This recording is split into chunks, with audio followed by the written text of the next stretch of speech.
this front screen. So अगर मैं इसको घर पे यूज़ कर रहा हूँ, so you know I will say कि front का ज़्यादा मुझे नहीं है, बल्कि back में scratches नहीं होने चाहिए. So some of these products essentially give you a good thing supporting wise, you know, protect it because it's like a cover and a jacket from the back side rather than using this front cover. And most of the time if you're using it, you know, just flip it around or you take it off. So this even is a great accessory, but you know, it's just a show off, to be honest. I don't think there is a practical use for it unless you are of the type that you know every time you use an iPad you'll fold it under the iPad as a cover, as a back cover, and then use it. So I think, you know, covers which have been designed keeping in mind the coverage at the back somehow kind of click more with the users rather than the front one. I know a lot of people are bothered. I think people gauge how good condition your iPad or your phone is by how many scratches are on the back, which is it's quite unique to obviously people who use Apple products as well. So that's something we did find. Talking about obviously Apple products and touch screens and things like that, we did receive these, as you know, the weather at the moment. Just to give you a quick update of the weather in the UK, a lot of people are saying that we are on the cusp of a spell of very, very cold weather. It's already started. Apparently it's going to get even worse. And obviously one thing, everyone's wrapped up warm. You've got your gloves and your scarves on and you're out and about, and what happens?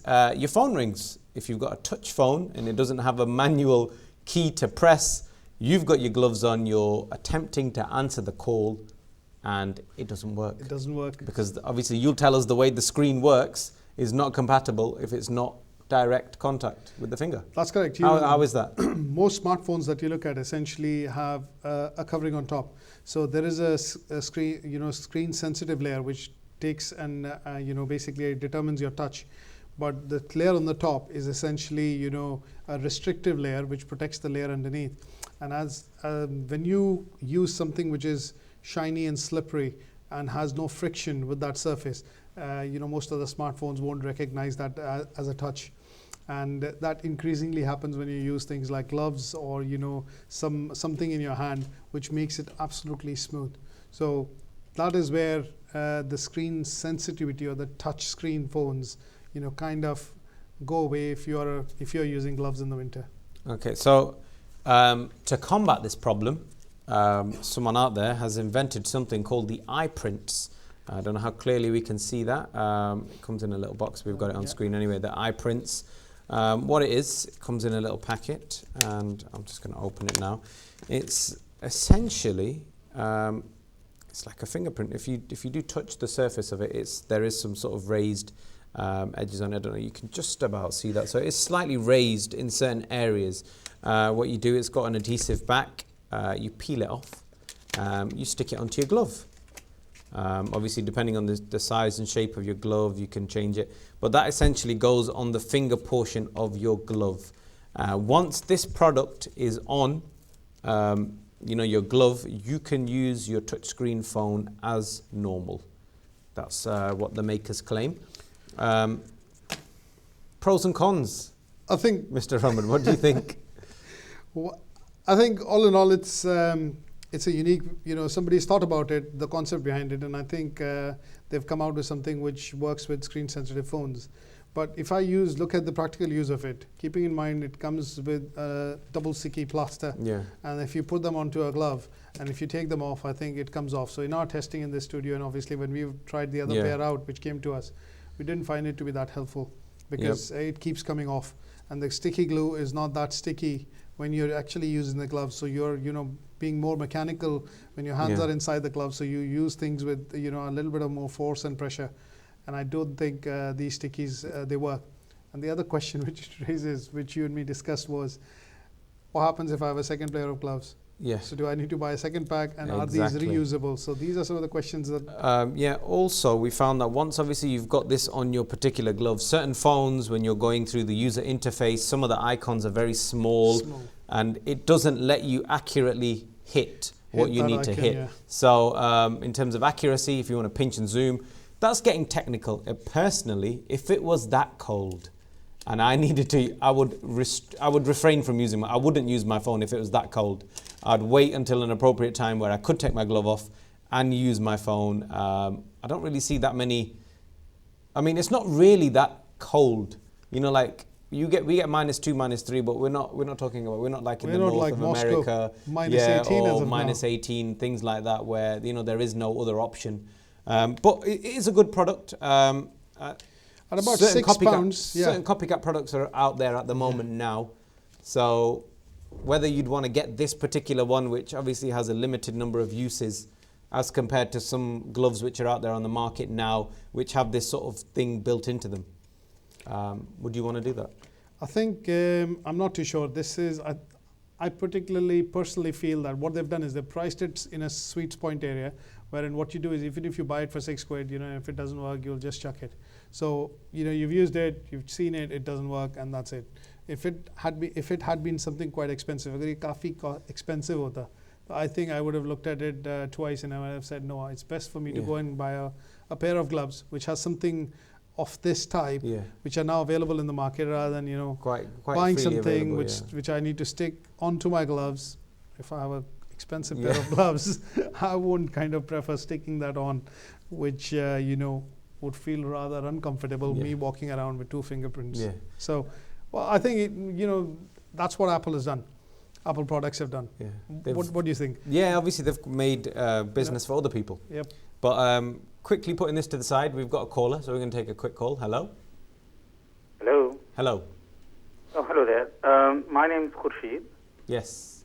And I'd like to ask a question with regards to these tablet computers. Yes, of course, certainly. What would you like to ask? I'd like to ask our brother, or yourself, the difference, there are 2 questions actually. Okay. Number one, the difference between the operating softwares on the tablet PCs. I'm not quite sure if I'm using the right terminology, but if it has Windows, does it become a PC? And if it has an Android 2 point whatever, then what term do you give the tablet? Okay. And the second and sort of final question is, can the apps from the Android markets be downloaded and used on PCs? Right, okay. No problem. Thank you very much for your questions. I'm very grateful. Just keep watching the show. We're going to answer them right now for you. According to the first question, if I can just quickly jump in there, according to what I think, you will correct me if I'm wrong on this one, the term tablet is associated with the product, a particular product of a particular size, shape, portability wise. It's a generic term. Yeah, if it's a generic term. If the product is not of this particular size, shape, it's not, transferable, it's not, the way it looks, then it's not a tablet, regardless of what operating system it has. I would say you're 90% correct. Yeah. Quickly answering that question, tablets as a category was introduced by Microsoft, and they had a tablet edition of Windows XP, which was called the Windows XP Tablet Edition. I think it was a couple of years back, 6, 7, 8 years back. And they came out in the market trying to introduce tablet or hybrid computers. That means you had a laptop. Incidentally, we have a laptop with us here in the studio. So if you see this laptop, it is a conventional laptop. So what you do is you basically have a screen here, right, which is attached to this particular bottom portion, which has the input interface, like the keyboard and the trackpad. So what they did was they created something which had a hybrid, and there was a swivel in the center here, somewhere here, which allowed you to turn the screen around and use that as a tablet. So a tablet as a category came back, was launched probably about 8, 9, 10 years back by Microsoft. But as a term, it's become generic now, which you've rightly said, is because of the simple reason that tablets are something that you perceive to be handheld. So anything which comes into your hand from 5 inches to 7 inches to 9 inches in terms of screen size, you're essentially calling that a tablet. Because of and the second reason is that most of these devices are touch-based. So you don't have a keyboard there, you have a virtual keyboard which is which comes up on the screen when you use it. So that's the answer to the first question. Yeah, so regardless of what operating system it's using, it's still a tablet. Obviously, if it's, for example, the iPad, if it's 5, 7, 10 inches, it's touchscreen based, it's portable, it's thin. No matter what software it is running, it is a tablet. Regardless, even if it's running Windows software, it's still a tablet. Tablet is the generic name for the type of device, rather than obviously determined by what software or operating system it's using. The second question you raised was, can you transfer apps from the Android market onto Windows-based devices? I personally would say no. The answer is no. But keeping in mind the Android, you have three ecosystems which are popular in tablets. One is the Android. You have the iOS, and you have Linux or other. You have your Windows, and then you have Linux. So you have 3 or 4 different operating systems. But the key thing about the ecosystem is that these are applications like the Google App Market, or the App Store from Apple, or the RIM Store, things like that, Windows Marketplace.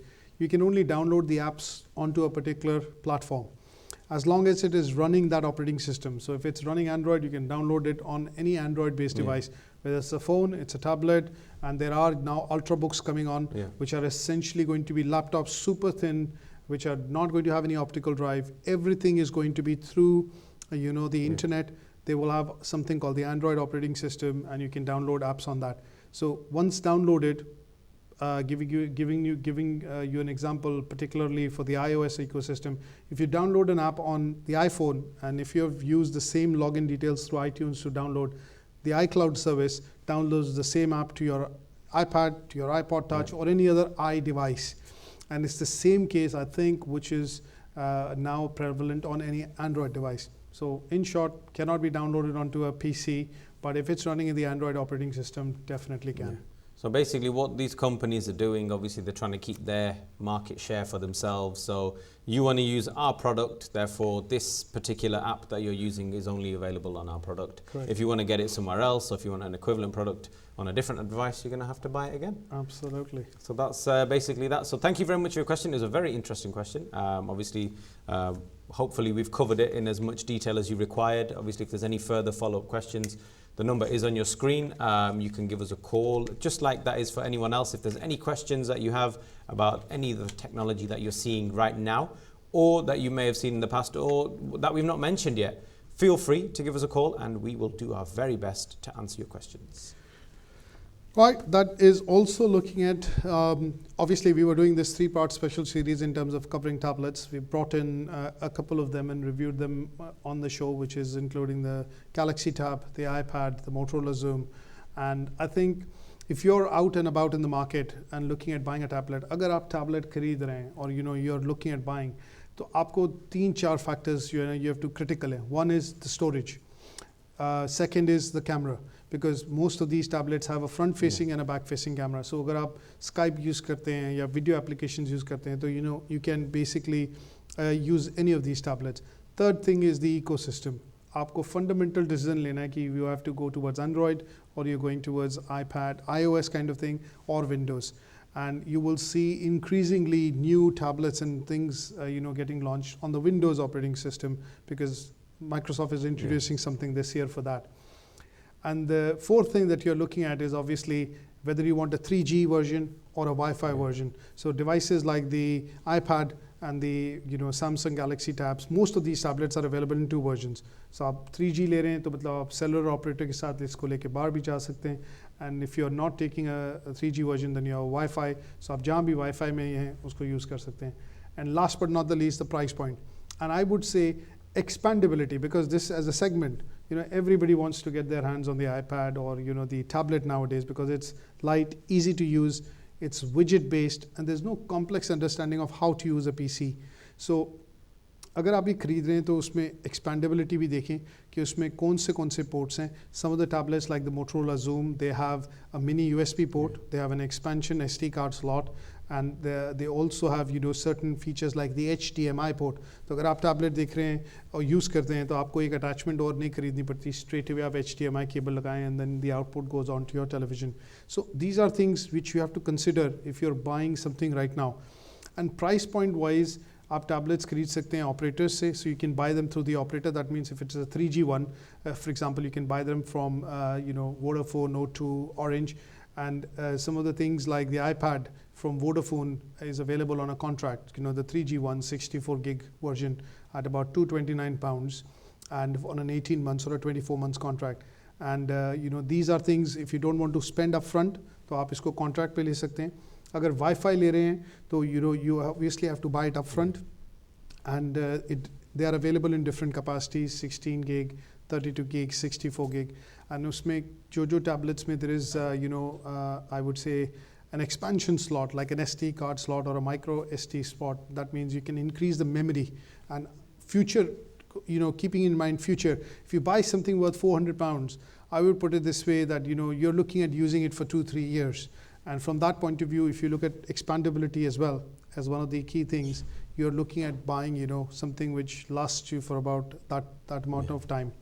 And in our reviews, though we find that the iPad has no answer when you look at other tablets like the Galaxy Tab or the Motorola Zoom, the HP Touchpad, we do feel that usability wise the iPad is probably the best.